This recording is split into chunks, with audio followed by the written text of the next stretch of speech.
민수기 11장 25절로 30절, 우리가 이 말씀을 믿음으로 받겠습니다.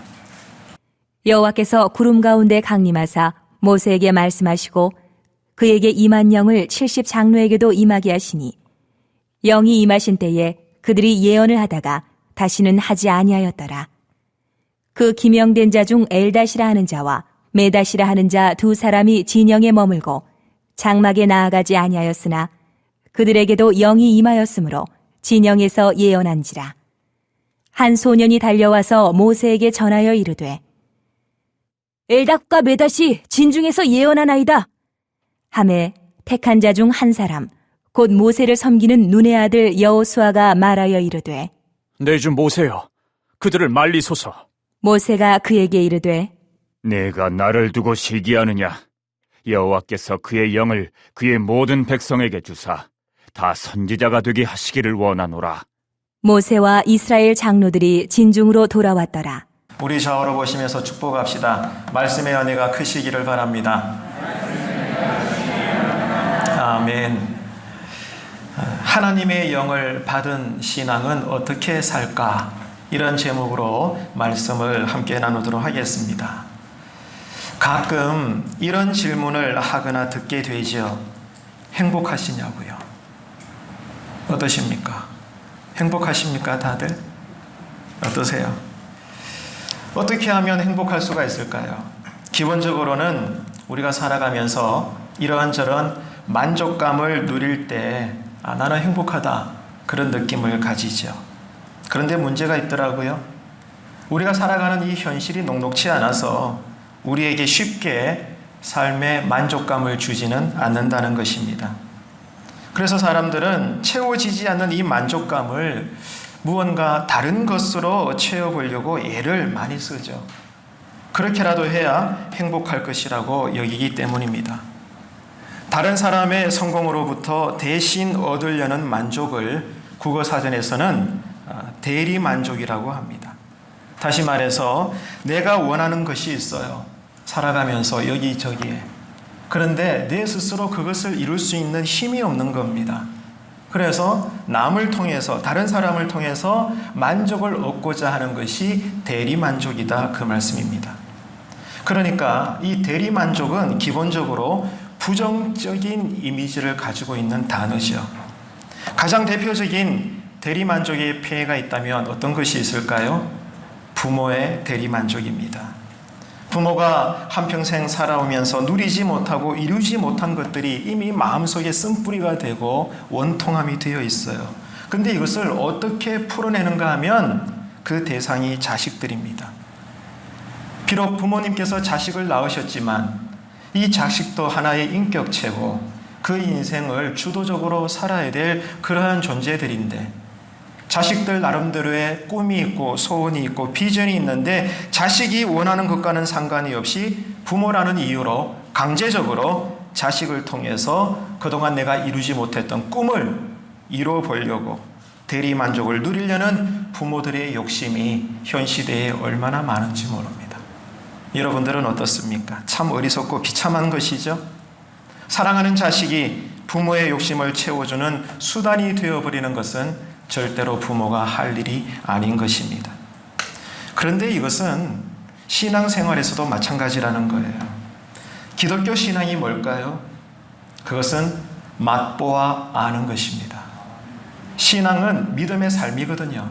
이 믿음의 삶은 날마다 체험하는 것입니다. 예배를 체험하고 말씀을 경험하고 기도의 맛을 알고 이 모든 것들이 하나님이 어떤 분이신가를, 그 은혜와 사랑을 다양한 신앙의 방법을 통하여 우리가 맛보아 체험해 가는 것, 이것이 믿음의 삶이요 기독교 신앙인 것입니다. 그 중에서도 뭐니 해도 우리에게 능력과 힘이 되고 세상이 우리를 이기지 못하게 하는 것은 바로 기도의 능력입니다.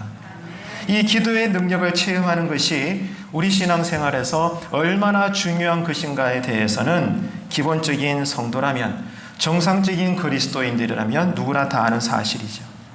그런데 문제는 오랜 세월 동안 교회를 중심으로 해서 신앙생활은 해오고 있지만 솔직히 기도의 능력을 꾸준히 체험하면서 살아가는 성도들은 생각보다 찾아보기가 쉽지가 않다라는 거죠. 사실 모두가 하나님의 뜻이라는 이 표현을 듣기도 하고 말하기도 하고 살지만은 솔직히 우리 신앙의 머리 지식으로만 하나님의 뜻을 이해할 뿐이지 예수님처럼 늘 기도함으로써 사명을 감당하는 그러한 올곧은 신앙생활에 대해서는 여전히 무지한 것이, 또 관심도 그렇게 없는 것이 저와 여러분의 우리들의 모습이 아닐까 싶습니다. 기도에 대한 신령한 지식을 아십니까? 또 기도의 필요성이 정말 피부에 와닿습니까? 기도의 능력을 알지 못하고 언제나 자기 소견대로 신앙생활하는 교회 생활들이 우리에게 여전히 많이 남아있다는 거죠. 언젠가 제가 어떤 분과 이런 대화를 나눈 적이 있습니다. 자신은 모태신앙이래요. 어릴 적부터 부모님으로부터 좋은 신앙을 보면서 자랐다고 합니다. 그리고 지금까지도 교회를 벗어나지 않고 나름대로 꾸준한 신앙생활을 해오고 있다고 했습니다. 그러다 보니까 이제 교회 안에서 어엿한 직분자로 살고 있다는 거죠. 하지만 아직도 그 자신은 한 번씩 교회에서 이런저런 순서 가운데 합심으로 합심기도, 통성기도를 하자 할 때면 본인은 고작 1분 정도 기도하고 나면 더 이상 기도할 게 없더라는 겁니다. 그러는 가운데 기도가 끝나지 않았지만 실눈을 뜨고 주변 기도하는 성도들을 보면 누군가는 울면서 기도하고 목 놓아 부르짖으면서 기도하고 오래 기도하는 그런 모습을 볼 때 1분도 고작 채 안 되고 기도하고 나면 기도할 것이 없는 자기가 봐도 이런 기도를 통해서 주변의 모든 성도들이 뭔가 은혜를 받고 있다는 것을 느끼겠더라는 거예요. 하지만 자신은 아직도 기도의 능력은 솔직히 체험하지 못했다. 내가 모태신앙자요, 부모님의 신앙을 이어받았고 평생 교회를 떠나지 않았고 이제는 직분자임에도 불구하고 목사님 부끄럽지만 이게 내 모습이에요. 솔직히 기도가 뭔지 잘 모르겠어요. 기도의 능력을 저는 아직 체험하지 못한 것 같습니다. 그래서 그런지 지금 내 신앙이 아직도 제자리를 맴도는 것 같다. 이런 얘기를 그 부모님께서 병원에 입원해 계시는데 제가 병원 신방 갔다가 로비에서 그분과 만나서 아들이거든요. 한참 동안 신앙적인 얘기를 나눴던 적이 있습니다. 평생 교회 생활을 하면서 이런저런 신앙에 대한 기본적인 이해나 지식은 우리 모두가 가지고 있지만 정작 우리가 알고 있는 그 영적인 세계의 실체, 영적인 세계의 경험을 우리가 오랜 세월 신앙생활하지만 거의 누리지 못하고 경험하지 못하고 체험하지 못하다 보니까 어떻게 하죠? 우리가 선택한 것은 이겁니다. 다른 특별한 사람들의 대단한 신앙적인 간증을 들으면서 내가 위로받는다는 거예요. 나는 기도의 능력을 모르는데 다른 사람들의 기도하면서 경험하게 되는 은혜나 은사 체험이나 기적과 표적, 이런 것들을 다른 사람의 신앙 인생의 간증을 들으면서 대신 내가 위로받는 것으로 끝내버리는 그 신앙이 늘 되풀이 되는 거. 이런 것들이 신앙의 대리만족이라는 겁니다. 그런데 이것은 충분히 이해가 됩니다. 왜 안 그렇겠습니까? 이해가 돼요. 여러분 이해가 되시죠? 저도 이해가 됩니다. 하지만 상당히 위험합니다. 왜냐하면 이런 것들이, 이런 신앙의 대리만족이 자꾸 쌓이게 되면은 나중에 어떻게 될까요? 무서운 결과가 나와요. 간증 중독자, 은혜 중독자가 되어서 이제는 더 센 특별한 간증을 들어야만 내 마음속에 은혜라고 느껴지는 거예요. 이게 여러분 심각한 폐해입니다. 그래서 갈수록 성경대로의 바른 신앙이 아니라 무당신앙, 기복신앙으로 왜곡될 가능성이 상당히 농후해진다는 거죠. 여러분, 그래서 지난 3주 동안 우리가 요엘서를 근거를 해서 성령 강림주의를 기점으로 3주를 지내왔지 않습니까? 이 요엘서를 통해서 우리는 이런 신앙의 대리만족에 만족하는 그런 생각에 안주해서는 안 된다는 것을 알게 되었습니다. 하나님은 어떤 분이십니까?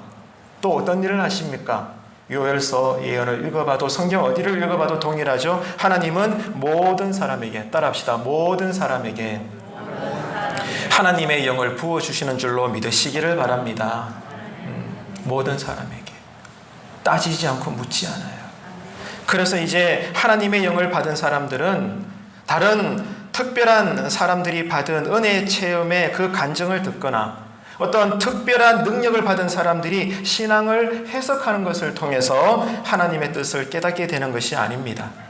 누구든지 간에 하나님의 영이 부어지게 되면 이제는 스스로 지금처럼 공동체 예배를 드리거나 아니면 가정에서 개인 예배를 드린다든지 말씀을 공부하고 말씀을 묵상하고 이런저런 기도 생활을 통해서도 본인 스스로 따라합시다. 예수 이름으로 아멘이십니까? 스스로 하나님과 직접 특별한 관계를 맺으며 살아가는 사람들이 되는 것입니다.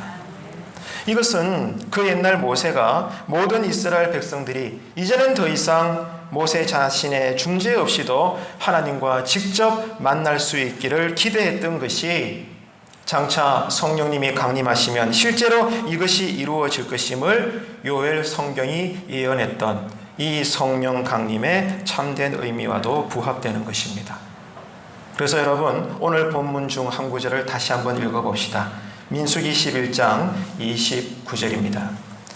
모세가 그에게 이르되 네가 나를 두고 시기하느냐 여호와께서 그의 영을 그의 모든 백성에게 주사 다 선지자가 되게 하시기를 원하노라. 아멘. 따라합시다. 다 선지자가 되기를 원하노라. 할렐루야. 모세의 바람이자 하나님의 뜻이요 하나님께서 그렇게 하시겠다는 겁니다. 뭐가 임하면? 하나님의 영이 임하면. 모세의 소원과도 같이 이 요엘서의 예언에 따르면 이제 하나님의 영은 모든 사람들에게 주어지는 선물이래요. 크든지 작든지 죄를 많이 지었든지 적게 지었든지 누구든지 간에 남자든 여자든 어른이든 아이든 병들었든 건강하든 상관이 없습니다. 또 따라합시다. 모든 사람들에게 하나님께서 당신의 영을 모든 사람들에게 부어주시겠다고 약속하셨어요. 이 모든 사람들은 다시 이야기하면 차별하지 않겠다는 거예요. 하나님께서 봤더니 너는 성령을 받을 만해. 성령을 줄게. 너는 아닌 것 같은데 너는 주지 않을 거야. 하나님께서 차별하지 않으시겠다는 겁니다. 하나님의 영은 인간이 만든 모든 차별들, 예를 들면 성적인 차별, 나이에 따른 차별, 이런저런 사회적 신분에 따른 차별을 철폐시키십니다. 다 불태우는 거예요. 여러분 이게요 일종의 사회 대혁명입니다. 하나님의 나라가 임하면, 하나님의 영이 임하면 세상은 흔들립니다. 우왕좌왕하는 거예요. 자, 동방 박사들이 와가지고 여러분 이 헤롯 왕 앞에 서서 뭐라고 이야기해요? 왕이 어디 있냐? 묻기만 했을 뿐인데 예루살렘에 소동이 났잖아요. 하나님의 영이 임하면 세상 권세는 흔들립니다. 악한 권세는 감당할 수가 없는 거예요. 이처럼 성령 공동체 안에서는 모든 사람들이 차별받지 않고 하나님과 새로운 관계를 형성하고 모든 세상적 차별에서 자유함을 누리게 되는 것입니다. 그렇기 때문에 성령을 체험한 성도들, 하나님의 영을 받은 하나님의 백성들은 이제 더 이상 특별한 사람들로만 제한되지 않습니다. 모든 사람들이 다 하나님의 영을 받음으로써 하나님 나라에 오역한 백성이 될 수 있음을 믿음으로 크게 아멘하십시다. 할렐루야. 예수 이름으로 주님 안에서 성령이 오셨네. 성령이 오셨네. 우리의 눈물을 닦아주시고 우리에게 힘을 주실 그 성령이 오셨네. 3주 전에 성령 강림주일을 맞이했으면 여러분 성령님을 노래하지 마시고 이번 한 주간 어디에서든지 간에 성령을 체험하시고 성령의 사람으로 살아내셔서 세상 권세에 온갖 난리 소문에 여러분이 벌벌 떠는 것이 아니라 성령의 사람으로 살아가는 여러분 한 사람 때문에 세상의 악한 권세가 벌벌 떨고 무너지는 여리고 성과도 같은 그 분명한 승리의 현실을 살아내시는 이번 한 주간 되시기를 축복합니다. 그래서 성경은 이렇게 지금도 외칩니다. 대상은 누구나 다 포함된다는 거예요. 함께 읽으십시다. 에레미야 33장 3절입니다. 너는 내게 부르짖으라. 내가 너에게 응답하겠고 네가 알지 못하는 크고 은밀한 일을 내게 보이라. 아멘. 이번에는 시편 81편 10절입니다. 나는 너를 애굽 땅에서 인도하여 낸 여호와 내 하나님이니 내 입을 크게 열라 내가 채우리라. 크게 아멘합시다. 누가복음 11장 9절 이어서 읽습니다. 내가 또 너희에게 이르노니 구하라 그러면 너희에게 주실 것이요 찾으라 그러면 찾아낼 것이요 문을 두드리라 그러면 너희에게 열릴 것이니 믿으시면 아멘합시다. 고린도후서 6장 2절 이어서 또 읽습니다. 이르시되 내가 은혜 베풀 때에 너에게 듣고 구원의 날에 너를 도왔다 하셨으니 보라 지금은 은혜 받을 만한 때요 보라 지금은 구원의 날이로다. 할렐루야. 예, 성경의 증언입니다. 배 목사의 외침이 아니거든요. 여러분, 지금은 어떤 시대입니까? 소위 성령 시대입니다. 성령 시대를 살고 있어요. 하나님은 지금도 성령님의 강력한 불로 세상을 다스리신 줄로 믿으시기를 바랍니다. 아멘 하셨죠? 좋습니다. 하지만 그럼에도 불구하고 왜 우리는 성령 체험을 하지 못하는 걸까요? 아멘 하셨잖아요. 분명히 이 말씀을 믿잖아요.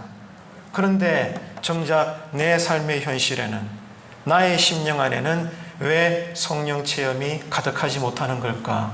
이상하지 않습니까? 우리가 지금 선의 구절을 읽었는데 모두가 믿는 줄로 믿습니다. 그래서 아멘 하시는 줄로도 믿습니다. 그런데 왜 내 삶에는 왜 나는 제외가 된 걸까? 왜 나는 성령 체험을 받지 못하는 걸까? 분명한 거기에는 이유가 있습니다. 주님께서도 말씀하셨죠? 기도하지 않기 때문이다. 바쁘다는 이유로 이런저런 생활적인 문제로 우리는 늘 변명을 대면서 그게 사실일지라도 뭐 하지 않기 때문에? 기도하지 않기 때문에. 방금도 우리가 구절을 읽었지만 구하지 않기 때문이고 입을 열고 부르짖지 않기 때문에 하나님의 영이 부어지지 않는 거예요. 이제 우리 교회가 기도의 불이 임함으로 인해서 닫혀진 교회의 모든 문들이 열리고 회복과 치유와 부흥이 일어나게 되기를 주님의 이름으로 축복합니다. 옆에 계시는 분에게 권면합시다. 기도합시다. 한 번 더 합시다. 반대편에 계시는 분에게도 뜨겁게 기도합시다. 여러분, 성령님을 사모하십니까? 성령님은 어떤 분이십니까? 성령님은 하나님의 영이십니다. 진리의 영이시고 예수의 영이시고 말씀의 영이십니다. 그렇기 때문에 성령님은 모든 사람들에게 차별 없이 임하십니다. 또 한번 따라합시다. 모든 사람들 차별 없이. 할렐루야. 여러분도 그 범주에 포함되어 있는 줄로 믿으시기를 바랍니다. 뭐 하면? 기도하면. 입을 열어 부르짖고 주님을 모시고 주님을 찾고 은혜 받기를 갈망하고. 아멘이신가요? 그러한 우리 교회 재단 되기를 축복합니다. 여러분, 왜 이것이 이루어져야 되느냐? 하나님의 뜻이기 때문이에요. 이 부분에서 우리는 우리의 왜곡된 신앙을 잠시 돌아봐야 됩니다. 여러분, 더 집중하셔서 이제 제가 3가지를 말씀을 드릴 텐데 마음에 새기시기를 바랍니다. 우리의 신앙은 열심히 있고 부지런하고 누가 보더라도 인정받을 만할 것입니다. 그러나 생각 이상으로 왜곡된 신앙의 부분들이 많다라는 거예요. 3가지를 오늘 함께 나누려고 합니다. 첫째는 계급화입니다. 계급화. 로마 시대 때 사회 구조는 철저한 계급화 시스템이었습니다. 기본 계급 계층은 이렇습니다. 정치인, 군인, 평민, 노예. 로마 시대 때는 이 4가지의 계층으로 계급화가 된 사회 시스템이에요. 첫째가 뭐라고요? 정치인, 제일 높은 클래스예요. 엘리트들이죠. 자, 그 다음 단계가 뭐냐? 군인들입니다. 그리고 그 밑에는 평민들이고 제일 바닥 계층의 계급은 노예들이죠. 그래서 당시 로마 사람들은 같은 계급 안에서만 철저하게 생활을 했습니다. 군인은 군인들끼리, 정치인은 정치인들끼리 이렇게 살았다는 거죠. 그런데 여러분, 충격적인 사건이 터졌습니다. 그런 철저한 시대 때 성령님의 역사로 뭐가 형성이 됐느냐? 초대교회가 이루어진 거예요. 로마 시대 때 정말로 이 4가지 계층으로 확실하게 구분되어서 이 계층을 뛰어넘지 못하는 그러한 로마 시대 때 성령이 임하심으로 초대교회가 발현되게 됩니다. 그래서 예수를 믿게 된 그리스도인으로서의 정치인들, 군인들, 평민들, 노예들이 있지 않겠어요? 자, 이런 다양한 함께 어울릴 수 없는 예수를 믿게 된 다양한 계급의 사람들이 초대교회 안에 들어와서 어떻게 됐을까? 계급을 뛰어넘어서 예배드리고 식사를 나누고 성도 간에 신령한 교제를 나누게 된 거예요. 계급을 허무는 교제가 일어나게 된 것입니다. 여러분, 이게 어떤 뜻인 줄 아세요? 일반 역사에 있어서 이루 말할 수 없는 사회적 대혁명이 일어나게 된 겁니다. 절대로 상상할 수 없고 일어나서 안 될 그 일이 성령이 임하시니까 교회 안에서 일어나게 된 거예요. 성령 체험하기 전에는 정치인들은 군인들을 거들떠보지도 않았습니다. 군인들은 평민들을 거들떠보지도 않았습니다. 평민들은 노예를 사람으로 여기지 않았습니다. 노예 간에도요, 상중하가 다 있어요. 철저하게 나누어져 있습니다. 그런데 하나님의 영이 임하니까 그들 가운데 예수 믿는 자들이 교회 안에서 계급을 뛰어넘어서 한 공간에서 함께 예배드린다, 함께 식사를 한다, 함께 신령한 교제를 나눈다. 기가 막힌 일이 일어난 거예요. 사회적 대혁명이 일어나게 된 거죠. 그래서 로마 당국 입장에서는 어땠을까요? 철저한 계급 사회를 통해서 이 엄청난 로마 제국이 유지가 되고 있었는데 아마 이제부터는 초대교회 때문에 예수 믿는 사람들 때문에 로마 제도 시스템이 붕괴될까 두려워하게 된 것입니다. 그래서 로마 정권과 이 사회 시스템의 유지와 보호를 위해서라도 초대교회를 강력하게 핍박하게 된 것입니다. 그래서 로마 시대 당시 때 초대교회 성도들이 우리가 알고 있는 대로 그렇게 많이 순교를 당하게 된 거죠. 이처럼 하나님 나라, 하나님의 영이 임하면 계급과 계층이라는 절대로 우리의 힘으로 부술 수 없고 철폐할 수 없는 이 우상으로 점철된 세상 권세의 질서가 다 무너지게 되는 줄로 믿으시기를 바랍니다. 누가 그 일을 하신다고요? 오직 하나님의 영, 성령님만이 하실 수 있는 일이에요. 이 여러분 강력한 체험을 할 수 있는 이번 한 주간의 삶이 되시기를 축복합니다. 오늘날 현 시대를 보십시오. 철저한 자본주의 중심으로 돌아가는, 돈이면 다 되는 시대이지 않습니까? 돈 따라 이사하고, 돈 따라 나라 정책이 세워지고, 돈 따라 원수가 친구가 되고, 그 다음날 또 원수가 되는 모든 중심에는 이 자본주의라고 하는 돈이 흘러가요. 돈 따라 흘러갑니다. 세상 문화가. 신계급주의 세상이 되었죠. 그래서 부유층과 빈민층의 간격은 갈수록 커질 수밖에 없는 겁니다. 빈익빈 부익부 현상으로 인해서 이제는 경제적 계층을 뛰어넘을 수 없는 시대가 되었어요. 왜 이 말씀을 드리느냐? 교회도 마찬가지라는 거예요. 교회도 마찬가지예요. 지금도 교회 안을 가만히 들여다보십시오. 여러분 뭐가 보여요? 분명히 말씀드립니다. 직분의 계급화가 보입니다. 교회도 똑같다.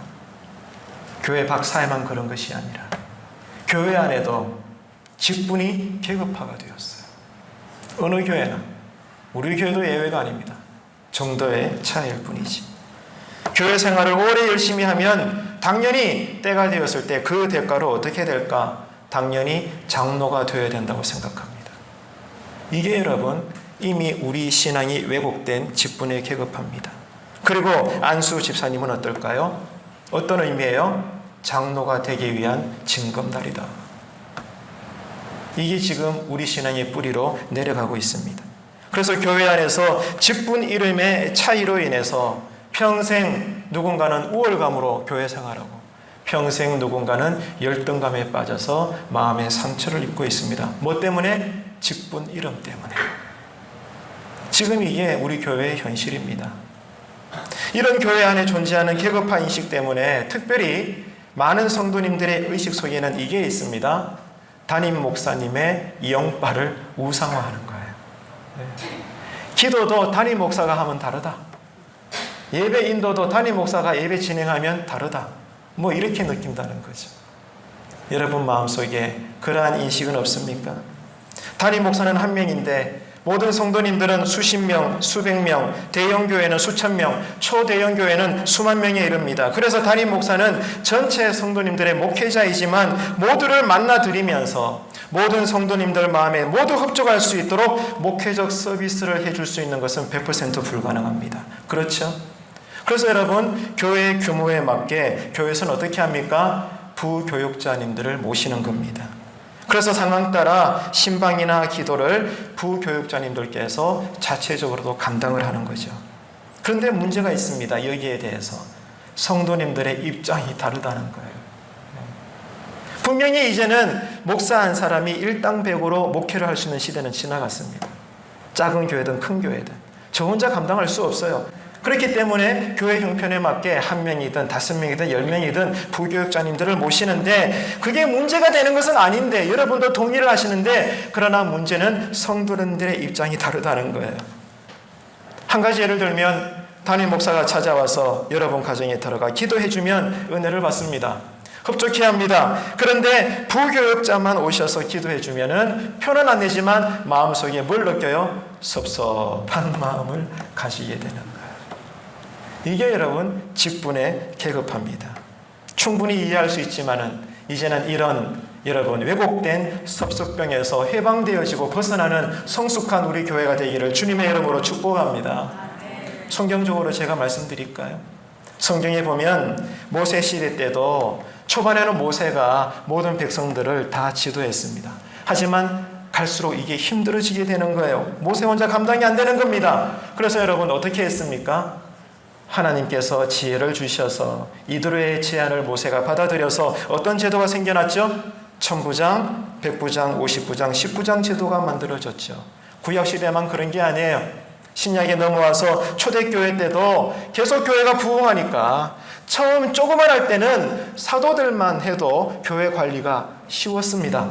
하지만 덩어리가 커지니까 이제는 사도들만으로는 감당이 안 되니까 어떻게 했죠? 성령님이 어떻게 하셨어요? 7 집사를 세웁니다.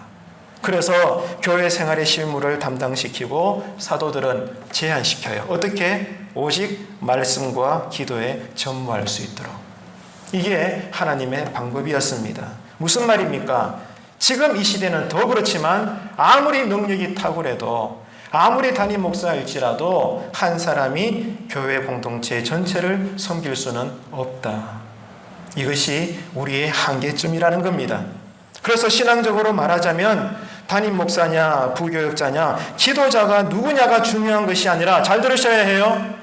담임 목사가 기도를 했든 전도사님이 기도를 했든 누가 예배를 인도하든지 간에 누가 예배의 그 자리에 섰냐 이게 중요한 것이 아니라 지금 그 예배 지금 그 신방의 자리 그 기도를 받으시는 대상이 누구냐 이게 중요한 거예요. 아멘이신가요? 그분이 누구예요? 오직 하나님밖에 없는 줄로 믿습니다.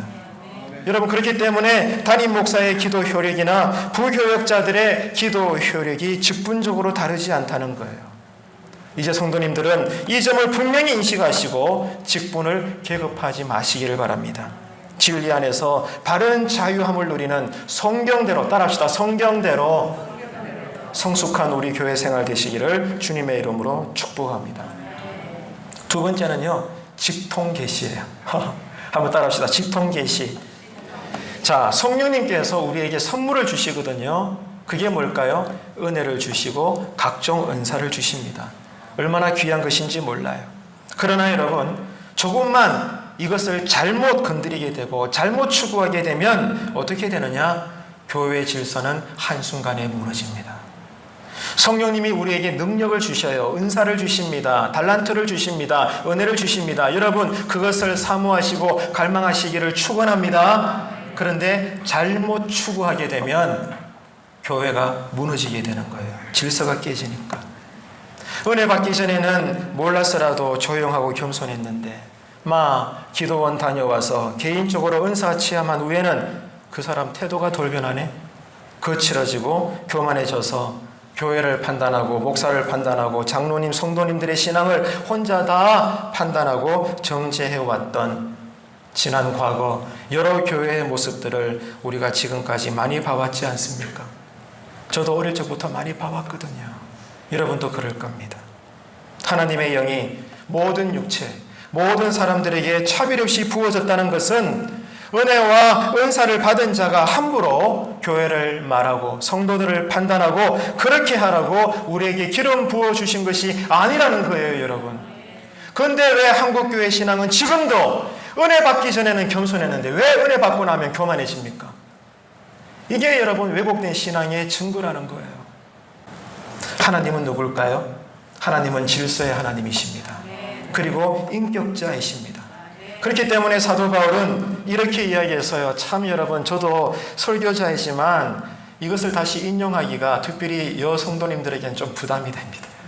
제 말이 아니니까 제가 편하게 말씀을 드리렵니다. 성경에 보니 사도 바울이 이런 말을 했어요. 여자들은 교회에서 잠잠할지어다.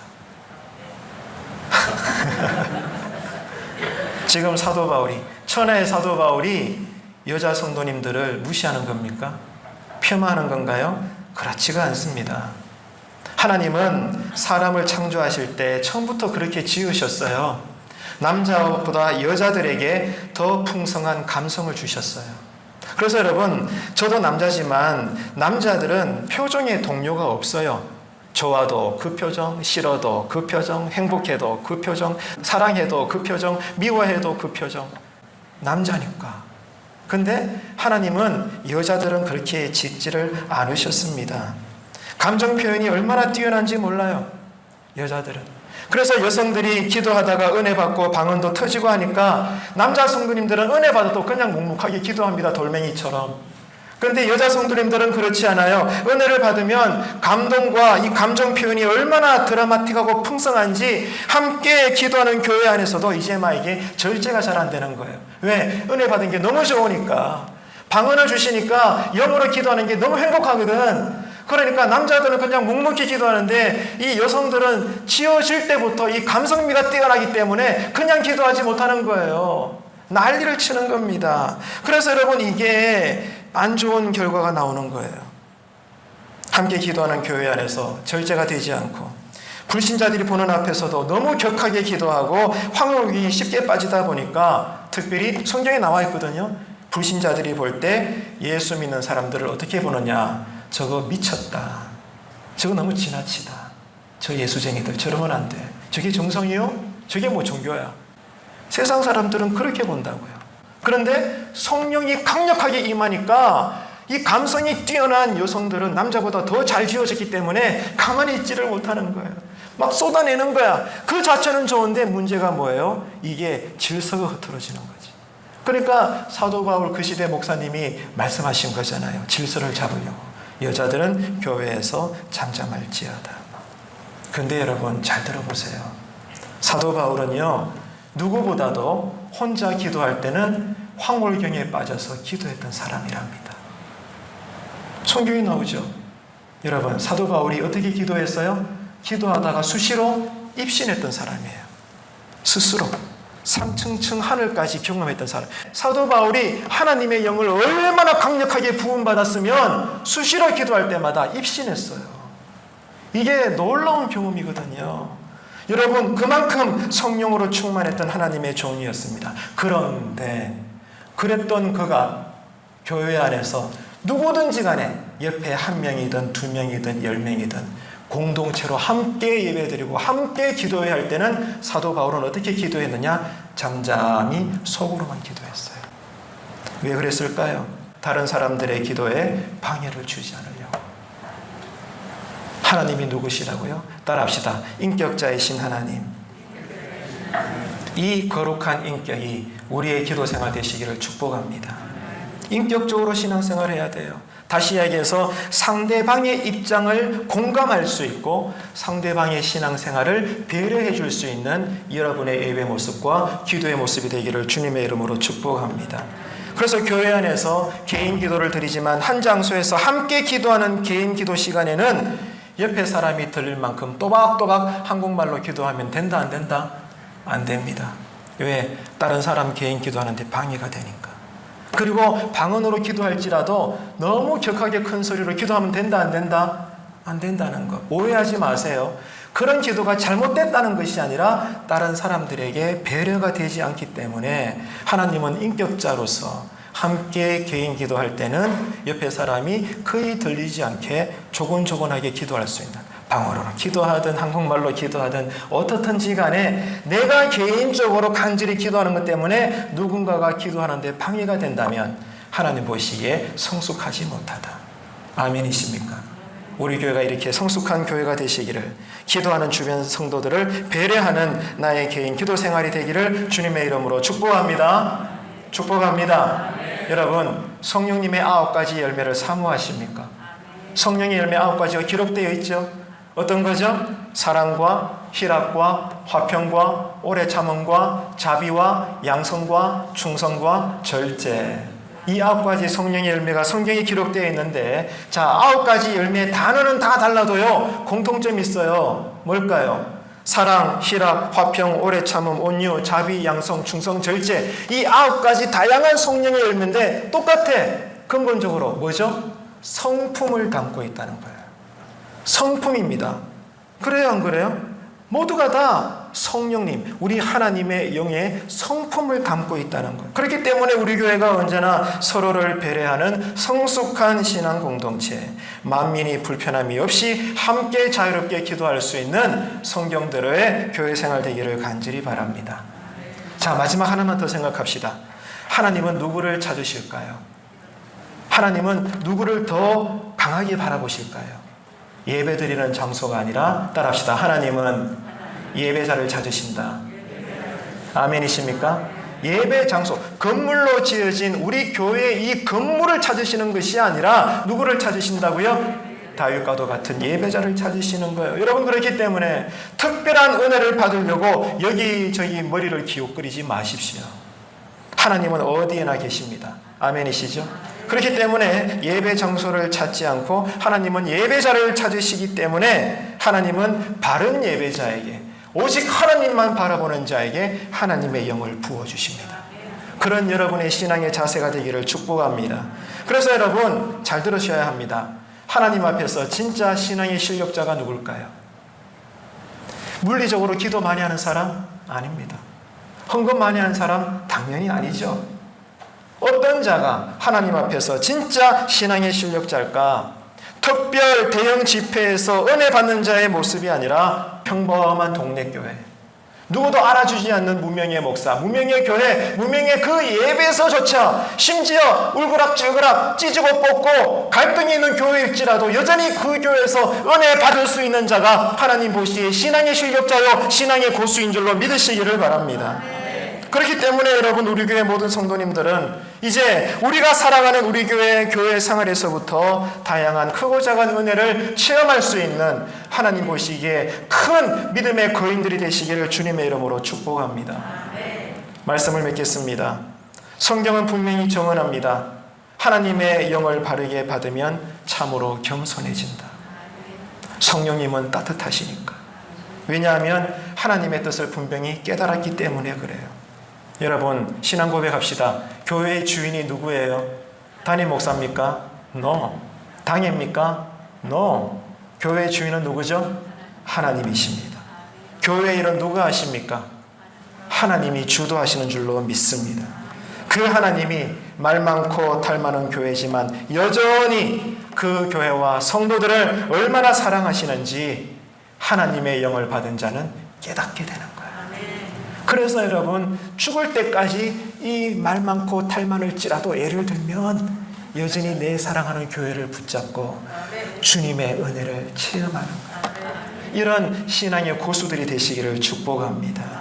하나님의 영을 받은 나를 통해서 일하시기를 원하시니 은혜 받은 자는 더욱 겸손하게 교회와 성도들과 이웃들을 더 낮은 자의 모습으로 사랑하며 섬기게 된다.